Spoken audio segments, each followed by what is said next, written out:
तो परशुराम ने उस समस्या को अपने बल से महाराज सुलझाया है। यहाँ चिंता और चिंतन की कोई बातें नहीं है, और यहाँ समस्या का समाधान तुरंत होगा अभी। हमने घोषणा कर दिया न तुम्हारे जी है सब राजा, फरसा उठाऊंगा, दो चार को निपटाऊंगा। अगला वाला कह देगा महाराज हमने नहीं तोड़ा, फलाने ने आए तोड़ा। हाँ, क्योंकि नियम है भय बिन होए न प्रीत। अगर प्रेम भी होता है तो प्रेम में भी कहीं ना कहीं भय दिखाना पड़ता है। इन्होंने कहा महाराज संसार का नियम है, कर्म एक व्यक्ति करता है तो कर्म का फल एक ही व्यक्ति भोगता है। नियम है कर्म प्रधान विश्व रचि राखा, और जो जस करे सो तस फल चाखा। कर्म एक व्यक्ति करता है तो कर्म का फल एक ही व्यक्ति भोगता है। यहाँ धनुष एक ने तोड़ा, सीता का ब्याह एक के साथ हुआ, लेकिन आप मारेंगे सब, ऐसा क्यों? बेटा कभी कभी ऐसा होता है कि गेहूं के साथ घुन को भी पिसना पड़ता है। कर्म करने वाला अपराधी होता है, कर्म करवाने वाला अपराधी होता है, और कर्म करने का वाले का साथ देने वाला भी अपराधी होता है। यहाँ धनुष एक ने तोड़ा है, लेकिन धनुष तोड़ने वाले को किसी ने बताया नहीं बताया। धनुष तोड़ने वाले को यहाँ छुपाया गया, और छुपाने के कारण यहाँ के जो राजा है वो भी अपराधी हो गए। अगर तुम ये नियम लगाओगे जो जस करे सो तस फल चाखा, तो ये नियम यहाँ लगने वाला नहीं है। क्योंकि मानस के आगे एक सिद्धांत और मिलता है, और करे अपराध को और पाओ फल भोग। संसार में कर्म तो कोई व्यक्ति करता है, लेकिन कर्म का भोग एक व्यक्ति को नहीं बहुतों को भोगना पड़ता है। अगर परिवार का मुखिया बिगड़ जाए पूरा परिवार बिगड़ जाता है, अगर राज्य का राजा बिगड़ जाए पूरा राज्य बिगड़ जाता है, और अगर देश का आचार्य बिगड़ जाए तो पूरा सनातन बिगड़ जाता है। तुमने कहा कि कर्म एक व्यक्ति ने किया था मारे जाएंगे सब, ऐसा क्यों? अच्छा कर्म तुम्हारे यहां भी तो एक व्यक्ति ने किया था। हरिश्चंद्र ने विश्वामित्र जी को 1 लाख स्वर्ण मुद्रा देने का संकल्प किया। हरिश्चंद्र ने विश्वामित्र जी को राजपाट देने का संकल्प किया। संकल्प तो एक ने किया था ना, लेकिन क्या फल एक ने भोगा? फल 3 को भोगना पड़ा। कर्म किया था हरिश्चंद्र ने, संकल्प किया था हरिश्चंद्र ने, लेकिन कर्म के फल को केवल हरिश्चंद्र ने नहीं भोगा, पुत्र रोहिताश को भोगना पड़ा, और पत्नी तारावती को भी भोगना। तो यहां ये नियम नहीं लगेगा जो जस करे सो तस फल चाखा। और देखिए इन्होंने कहा महाराज आपने घोषणा कर दिया, राजा जनक से कहा है बेग दिखाओ मूढ़ नत आजू, नहीं तो उलटऊ मही जहां लगी तो राजू। आपने ये घोषणा कर दिया, हाँ मैंने किया है। क्यों? क्योंकि एक नियम है काव्यम काव्य ये संभाविता। अगर काव्य सीधी तरह ना हो तो काव्य के लिए अगर थोड़ा टेढ़ा बनना पड़े तो भी उस काव्य की सिद्धि के लिए बनना पड़ता है। मैंने जनक से पूछा था धनुष तोड़ने वाले का नाम बताओ, लेकिन जनक ने नहीं बताया। मैंने कहा धनुष तोड़ने वाले का रूप दिखाओ, जनक ने रूप नहीं दिखाया, नाम नहीं बताया। तो हमने कहा सीधी उंगली से घी नहीं निकलेगा, अब उंगली टेढ़ी करनी पड़ेगी। तो मैंने कहा बेग दिखाओ मूढ़ नत आजू, नहीं तो उलटऊ मही जहां लगी तो। और जैसे मैंने घोषणा किया तो राजा जनक मूक हो गया। अटिडर उतर देत नृप, वहीं से हमको विश्वास हो गया जो ये काव्य हुआ है इसमें जनक की सम्मति है। क्योंकि सिद्धांत कहता है मौनी सम्मति लक्षणम। अगर कोई काव्य के क्रियान्वित के समय व्यक्ति मौन हो जाए तो समझ लीजिए उस व्यक्ति का उसमें हाथ है। मैंने जनक से पूछा था लेकिन जनक मौन हो गया, तो मैंने सोच लिया कहीं ना कहीं इस काव्य में जनक का भी सहयोग है। तुमने कहा महाराज हमने बचपन में बहुत दुनिया तोड़ी, बहु धन ही तोड़ी लविकाई, लेकिन कबहू ना सविस्कीन गुसाई। कहे महाराज हमने बचपन में बहुत धनुइया तोड़ी, तब आपने ऐसा क्रोध नहीं किया। बेटा शास्त्र कहते हैं शैले शैले न माणिक्यम मौक्तिकम न गजे गजे, साधुओं न सर्वत्र चंदनम न बने बने। पहाड़ तो बहुत हैं, लेकिन हर एक पहाड़ में माणिक रत्न नहीं मिलता। गाय तो बहुत है, लेकिन हर गाय के मस्तक में गोरोचन नहीं मिलता। हाथी तो बहुत है, लेकिन हर हाथी के मस्तक में गजमुक्ता नहीं मिलता। वन माने जंगल तो बहुत है, लेकिन हर जंगल में चंदन नहीं मिलता।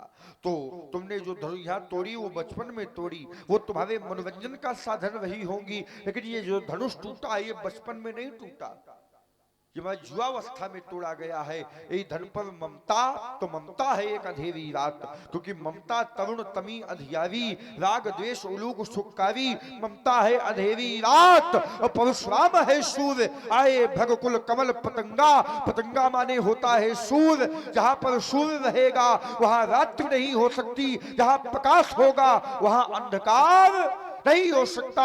अस्त्वेन बालक कालवश बोलतो ही न स्वभाव, धनु शब्द धनु वृत सकल संसार। राजकुमार जो भी बोलो संभाल कर बोलो। आइए अपना अपना ध्यान और अपने अपने कान अब हमारी ओर करें, और जहां से श्री परशुराम जी ने आरंभ किया था मैं वहीं से प्रारंभ हो रहा हूं।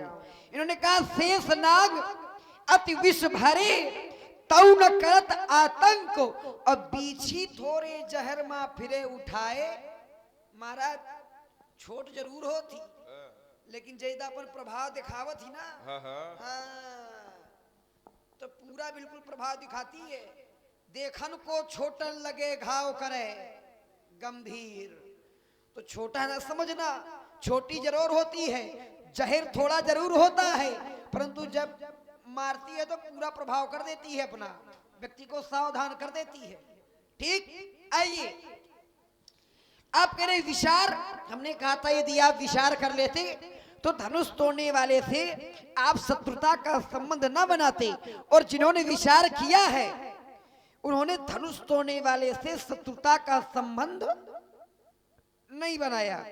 हमने आपको एक उदाहरण भी दिया था कि जिन्होंने सुना है उन्होंने विचार किया है, सुना आपने भी है परंतु आपने विचार नहीं किया।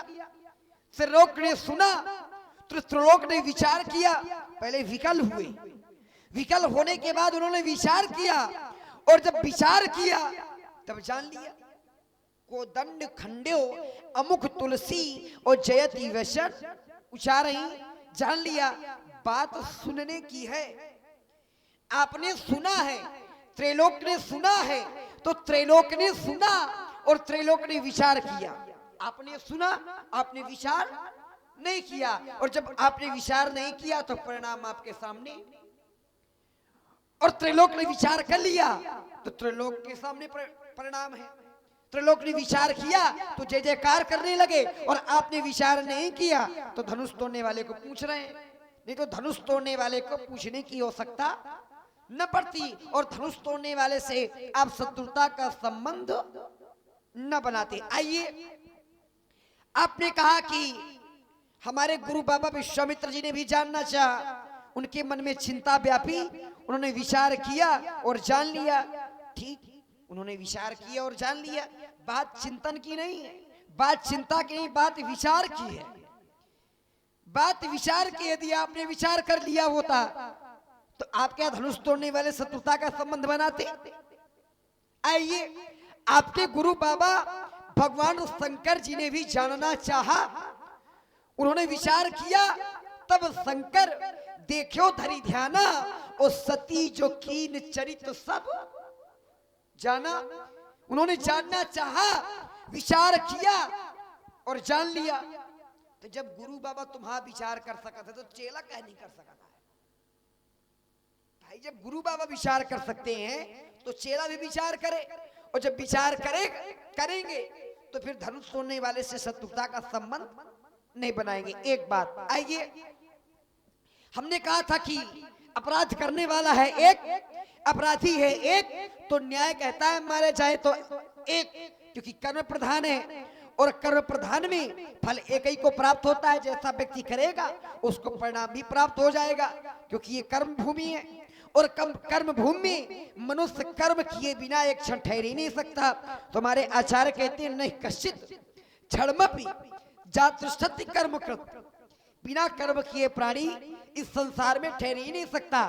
तो कर्म करेगा और कर्मानुसार उसको फल भी प्राप्त हो जाएगा, क्योंकि कर्म प्रधान है। और आपने एक सिद्धांत भी लगाया कि कर्म प्रधान विश्व करी राखा, जो जस करी तो तस फल चाखा।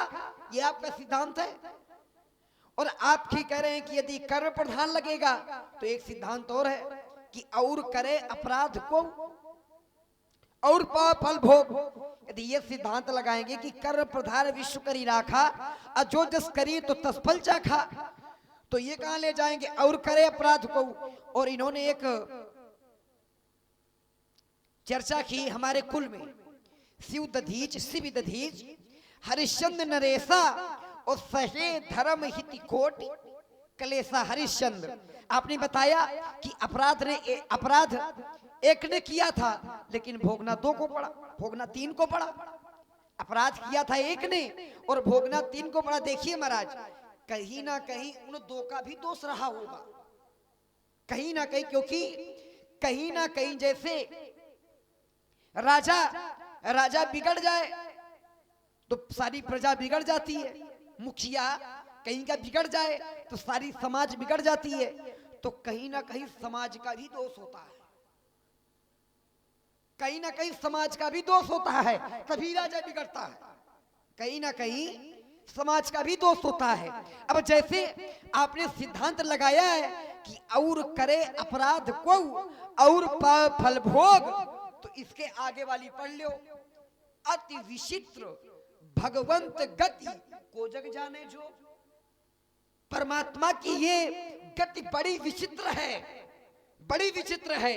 और जब विचित्र है कोई जान नहीं सकता, तो महाराज आप भी जान नहीं सकते। जब कोई नहीं जान सकता, परमात्मा का चरित्र अति विचित्र है। एक उदाहरण मिलता है, अति विचित्र भगवंत गति को जग जाने जो। परमात्मा की गति बड़ी विचित्र है। और जब विचित्र है तो फिर ये लगने वाला नहीं कि और करे अपराध को और पाप फल भोग। यही विचित्र लीला है कि और करे अपराध को, यही विचित्र है। ठीक। और यदि आप ये जोड़ रहे हैं तो एक परमात्मा का चरित्र भी है, वो भी बड़ा विचित्र है। अति विचित्र रघुपति चरित्र जानई परम सुजान, जेमति मंद विमोह बस हृदय धरई कछुआन। परमात्मा का चरित्र भी बड़ा विचित्र है, इसे भी कोई नहीं जान सकता। तो जो परमात्मा को नहीं जान सकता तो उसकी चर्चा आप न करिए। ठीक। आइए, आपने कहा कि बहु धर्मी तोड़ी लड़काई लक्ष्मण, तुमने लड़प्पन में बहुत सी धर्मियां तोड़ी हैं, तोड़ी होंगी जहां तोड़ी होंगी, उनसे हमारा कोई लेना देना नहीं है। देखिए महाराज, हमारे जाना और सुनो देव सब धनुष समाना। हमने जाना है कि ये धनुष सब समान है, और जब समान है तो धनुइयों में और धनुष में कोई अंतर नहीं है। कहते हैं मेरे जीवन में ममता नहीं है, तो देखिए महाराज, ममता नहीं है तो ज्ञानियों के जीवन में भी ममता होती है। आप ज्ञानी हैं, आपके जीवन में नहीं है। काकभूषुंड जी वो भी ज्ञानी है, उनके जीवन में ममता है। और आचार्य कहते हैं यही तन राम भगत में पाई, तो ताते मोहि ममता अधिकाई। काकभूषुंड जी ममता करते, तो ये न कहिए कि ज्ञानियों के जीवन में ममता नहीं है। ममता त्याग है, परंतु ममता त्याग भी है और परमात्मा से जोड़ने की आवश्यकता भी है। ममता त्याग है, परंतु त्यागिए नहीं उसको परमात्मा के चरणों से जोड़िए। और क्योंकि परमात्मा कहते हैं कि कोई आपकी निंदा करे, कोई आपकी प्रशंसा करे, पर आप ममता करो तो कहां करो, तो निंदा स्तुति उभय सम ममता मम पद कंज। मेरे चरणों की ममता करो। और जब परमात्मा के चरणों की ममता करेंगे तो फिर परमात्मा को ही प्राप्त हो जाएंगे। यदि परमात्मा से ममता करेंगे तो उसी प्रकार परमात्मा भी हमसे ममता करेंगे। यदि परमात्मा से नहीं करेंगे, संसार से लगाएंगे, तो संसार से तो केवल दुख मिलने वाला है, बस और कुछ नहीं। आप भी ममता करते हैं, आपने भी ममता किया है। आपने अपनी मैया का वध किया, मैया का वध आपने किया और पिताजी ने कहा वरदान मांगो, तो श्री परशुराम जी कह रहे हैं हमारी मैया पुनः जीवित हो जाए। तो यदि ममता न होती तो आप पुनः मैया को जीवित न करते। इसलिए जो बोलो ठीक ठीक बोलो। हाँ क्योंकि अच्छा रेरब वाला काल बस ये रह गया है, हाँ बहुत कुछ रह गया। इसको दे दें क्या? नहीं तुम सब दे दो। ले लोगे बाबा? हाँ रेरब वाला काल बस करे, रेरब वाला काल बस बोले तो इन्हें सुमार। देखिए महाराज, लक्ष्मण काल के वसीभूत नहीं हो सकता। क्यों नहीं हो सकता? क्योंकि हमारे लिए कहते हैं कौशलेश सुत लक्ष्मण रामा और काल जीत सकई संग्रामा। हम एक बार काल को भी संग्राम में जीत सकते हैं, इसलिए बाबा लक्ष्मण काल के वसीभूत नहीं हो सकता। जो बोलो ठीक ठीक बोलो, ठीक के सिवा अनुचित मत बोलो। कुल मिला के 10 लोग बैठे हैं बस हाँ। 10 लोगों के बीच में 2 हम हैं, 12 हो गए। हाँ 12 है, 12 अध्याय। जैसे भागवत में 12 स्कंद है, वैसे हम 12 है। और धीरे धीरे कुछ लोग खसकते भी जा रहे हैं। हम लोग भी खसके भी दिए। आइए, इन्होंने कुछ बिंदु रखे, उनमें विचार करते हैं। इन्होंने कहा महाराज हमारे दृष्टि में सभी धनु यहाँ सम है। सुनो देव सब धनुष समाना। अच्छा तुमने कह दिया सब धनु यहाँ सम है, सब धनु यहाँ बराबर है, तो तुम्हारे कहने से थोड़ी हम मान लेंगे। तुम्हारे कहने से ना हम मानेंगे, न तुम्हारे कहने से समाज मानेगा, न तुम्हारे कहने से शास्त्र मानेगा। तुम कह रहे हो धनुया समान है, धनुया बराबर है, तो ना सब धनुया बराबर नहीं है। क्योंकि जो धनुया तुमने बचपन में तोड़ी थी तो ऐसी ध्वनि हुई थी जो अब टूटने में हुई है।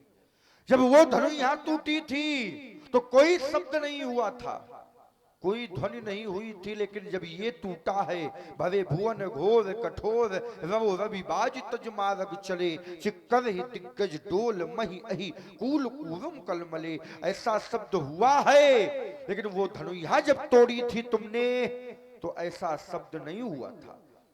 धनुष के प्रकार बताए गए हैं। धनुर्वेद में 3 प्रकार के धनुष बताए गए हैं बेटा, दिव्य चाप, यौगिक चाप और युद्ध चाप। जो युद्ध चाप है वो कभी यौगिक चाप की समता नहीं कर सकता, और जो दिव्यता चाप है इसकी समता संसार में कोई धनुष नहीं कर सकता।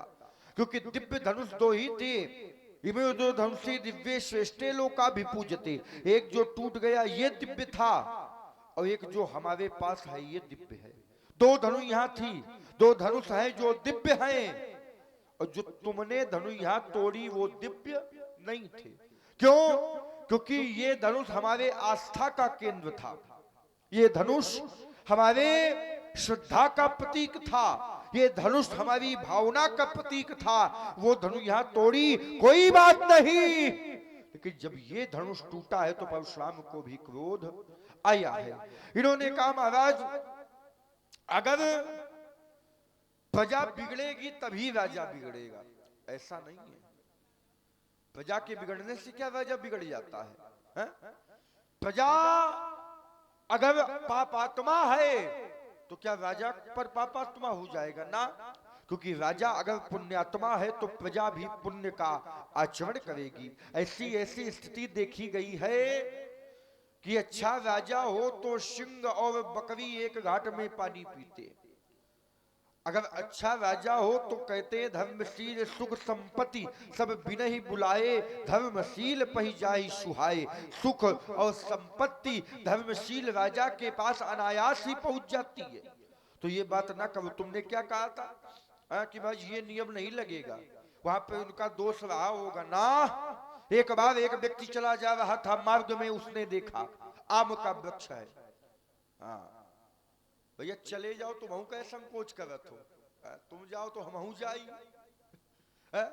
एक व्यक्ति चला जा रहा था, उसने देखा मार्ग में एक आम का वृक्ष है, आम के वृक्ष में आम लगे हुए महाराज। नेत्रों ने आम को देखा तो मन में लालच उत्पन्न हुआ, चलो आम का स्वाद लेते हैं। आम खट्टे हैं, मीठे हैं, कड़वे हैं, कसैले हैं। नेत्रों ने देखा, मन ने चाहा, लेकिन नेत्र देख सकते हैं, मन चाह सकता है। हाँ सब ठीक है तो कहते हैं, लेकिन मन कभी आम तक जा नहीं सकता। अच्छा आम तक जाएगा कौन? चरण पैर, चरण जाएंगे। हाँ चरण चलकर आम तक पहुंच जाएंगे, आम के पेड़ में चढ़ जाएंगे, लेकिन फल को तोड़ नहीं सकते। तोड़ेगा कौन? हाँ हाथ तोड़ेंगे? हाथ ने तोड़ा, चलो ठीक है, हाथ ने तोड़ा, हाथ ने फल तोड़ लिया, लिया, लेकिन हाथ फल खा नहीं सकता, नहीं खा तो खाएगा कौन? मुख ने। अच्छा, मुख ने। वो आम के वृक्ष में बैठा आम का स्वाद ले रहा था, बगल में बैठा था माली, उसने देखा कोई हमारे बाग को उजाड़ रहा है, बढ़िया लाठी उठाया, पीछे से गया, उस व्यक्ति के पीठ में 4 लाठी मारा। अब बताओ, देखा किसने था? आंख ने। चाहा किसने? मन ने। वहां तक गए कौन? तोड़ा किसने? हाथ ने। खाया किसने? मुख ने। और लाठी कहीं का पड़ी? सही बात कह रहे हैं। पीठ को। हाँ? क्या पीठ का कोई दोष था? जब देखा नेत्रों ने, चाहा मन ने, वहां तक गए चरण, तोड़ा हाथ ने, खाया मुख ने, फिर दंड पीठ को क्यों? यही है, और करे अपराध को और पाओ फल भोग। तुमने कहा महाराज ये नियम नहीं है, नियम तो ये भी है, शुभ और अशुभ कर्म अनुहारी और ईश देत फल हृदय विचारी। नियम तो ये भी है कि शुभ अशुभ कर्मों का फल ईश्वर देता है। इसमें थोड़ा सा संशोधन करो बेटा, ईश्वर देता है कि ईश्वर दिलवाता है? जब पाप का घड़ा भर जाता है तो ईश्वर स्वयं आकर दंड नहीं देता, उसको दंड दिलवाता है। महाराज आराम से चले जा रहे थे, बीच में दुर्घटना हो गई, चले गए महाराज। क्योंकि दंड का, मृत्यु का कोई स्वरूप नहीं होता। जब परमात्मा ने मृत्यु को प्रकट किया, मृत्यु ने कहा क्या आदेश है मेरे पास? कहा कि तुम ऐसा करो, संसार के व्यक्तियों को तुम वहां से ला करके मेरे धाम तक लाओ। तो मृत्यु ने कहा ये काम मैं नहीं कर सकती, क्योंकि संसार वाले मुझको बड़े हेय दृष्टि से देखेंगे, मेरा बिल्कुल आदर नहीं करेंगे। भगवान ने कहा नहीं, काम होगा हमारा और नाम होगा तुम्हारा। हा? काम होगा खाली तुम्हारा और काम होगा हमारा। हमारे आदेश के द्वारा तुम इस कार्य को करोगे। तो बेटा ये नियम नहीं है। तुमने कहा कि महाराज संसार में बहुतों का महत्व है ना, एक का महत्व है। किस प्रकार? आकाश में अनेक तारागण टिमटिमाते रहते हैं, लेकिन वो आकाश के अंधकार को दूर नहीं कर पाते। एक चंद्रमा उदय होता है और चंद्रमा के उदय होते ही आकाश का अंधकार नष्ट हो जाता है। बेटा तो महत्व चंद्रमा का नहीं है, महत्व तारों से ज्यादा चंद्रमा का है। तुमने कहा ममता का भुसुंडी जी भी करते हैं, ठीक है, वो ममता करते हैं, लेकिन उनकी ममता का प्रकार है, उनकी वासना रूपी ममता नहीं, उनकी उपासना रूपी ममता है। उनकी ममता संसार से जुड़ी नहीं है, उनकी ममता परमात्मा से जुड़ी है। और जो परमात्मा से जुड़ जाता है फिर वो ममता खराब नहीं है, वो ममता निंदनीय नहीं है, वो ममता भी वंदनीय हो जाती है। तो परशुराम के जीवन में ममता थोड़ी है बेटा, परशुराम के जीवन में श्रद्धा है। और जब जब श्रद्धा का जन्म होता है और श्रद्धा पर ठेस पहुंचाई जाती है तो विरोध भी होता है, ये स्वीकार करना पड़ेगा। अच्छा आइए, हमने कहा था सुनो देव सब धनुष समाना, ये धनुष सभी समान है। तो महात्मा ने कहा कैसे समान है? 3 दिव्य आयुध हैं, ये भी दिव्य है। तो महाराज यदि धनुष है दिव्य, धनुष को तोड़वाने वाला है दिव्य, तो फिर हमारा भी विश्वास कहता है धनुष को तोड़ने वाला भी है दिव्य। आइए आप कह रहे समान कैसे हो सकते हैं?